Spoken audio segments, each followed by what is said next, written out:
जी नाजरीन अस्सलाम वालेकुम। फाइनली जिमें तो मैं दसा कि मैं यानी कि एक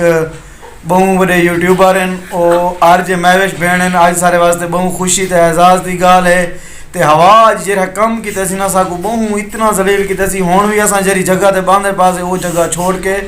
हुण एक बे डेरे ते बैठक ते आ गए से ते इतनी वाल केक भी कटेंदे से 50,000 सबसक्राइबर की खुशी दे विच। और सब तो पहले मैं आरजे बहन को मुबारकबाद देसा कि उन्हें एक इतना मेहनत की बहु बड़ी सारी मेहनत है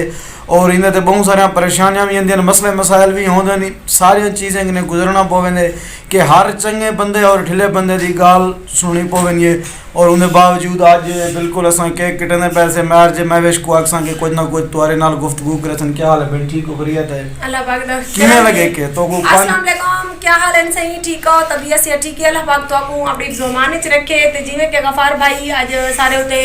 मेहरबानी की है मैंने को इनवाइट की और बहुत बड़ा दिल करके सारे को बहुत सफ़र करके मौसम की हालत इतनी ख़राब है कि बाहर हुई टाइम तेज़ तूफान है जितना को जैसा सोचा हा वो सारी में समझ सारे रंग भंग पै गए सारे दुश्मन पता बात हुई नहीं थी पता नहीं क्या था ते बाकी जिवें के गफार भैया तो पता है यूट्यूब की फील्ड आवन बहुत औखा काम है खास तौर पर औरत वास्ते फीमेल वास्ते तो मैं बहुत मुश्किलें जो गुजरियाँ लेकिन अल्लाह पाक दा एक करम मेरे उते है कि अल्लाह पाक जेले में को मुश्किलें सटी है तो मेरे को हिम्मत भी दी है ई फील्ड लोग मेरे उते बहु अंगली भी चाहते हैं तो आपको भी खुद पता है लोग ई हद तक के मेरे तस्वीरें भी गलत बड़ा बड़ा के अपलोड कीते लेकिन मैं को अल्लाह पाक सब्र दीते और सब्र दा अजर भी अल्लाह पाक मैं को दीते माशाअल्लाह तुहाडे भिरावें दी प्यार मोहब्बत नाल इने में तुहाडी भी मेहनत है गफार भैया और मेरे तमाम सब्सक्राइबरों दी सपोर्ट है जिन्हें दी वजह तो आज माशाअल्लाह मेरे 50,000 फॉलोअर सब्सक्राइबर पूरे थी गए और ऐसा ही खुशी एक छोटी जी पार्टी रखी पार्टी असा के गाजी घाट बन के करे सु तेज तूफानी बारिश बारू ही टाइम है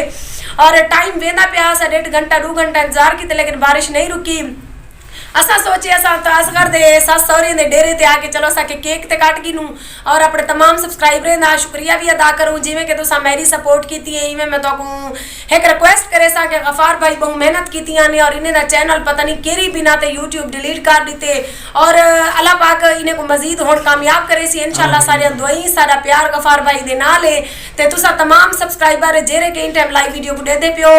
बराए मेहरबानी गफार भैया दी सपोर्ट करो गफार भैया दे चैनल गफार बुगलानी को सब्सक्राइब करो बेल दे आइकन को दबा छुड़े सो ताकि अच्छा गफार भाई दे वीडियो मेरी वीडियो तक देखने को मिल सन ते इंशाल्लाह जी मैं मेरी सपोर्ट की थी मेरे को पूरी उम्मीद है गफार भाई दी भी जरूर सपोर्ट करे सो ते इंशाल्लाह को तो लाइव वीडियो दिख लेने है कैसा केक की में कटेने ते अपने 50,000 फॉलोअर थी मन दी खुशी है अपनी चैनल दी सालगिरह कितनी धूमधाम नाल मनाई है ते सारे नाल एक शेयर भी होवे पे आखिर दा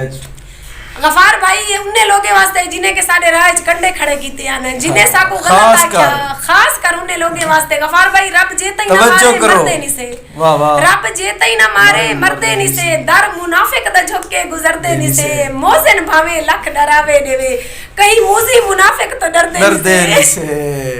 शुक्रिया दोस्तों तुसों सुनदे पावे आरजे महवेश बहन को इंशाल्लाह केक कटेंदे से पार्टी है जेरा निज़ाम भी है तुसा दोस्तों नाल शेयर करने से इंशाल्लाह वीडियोस तुसा दोस्तों तक पहुँचाने रासूँ और तुसा दोस्तों ने कमाल मेहरबानियां सारी हौसला अफजाई करन इंशाल्लाह वलाउ में रौनका बहाल थीसन वलाउ में फनी ड्रामे तुम्हारी खिदमत विच हाजिर थीसन तुसा दोस्त सारी सपोर्ट करन और करने रहंदो कमाल मेहरबानियां इंशाल्लाह वला अगली वीडियो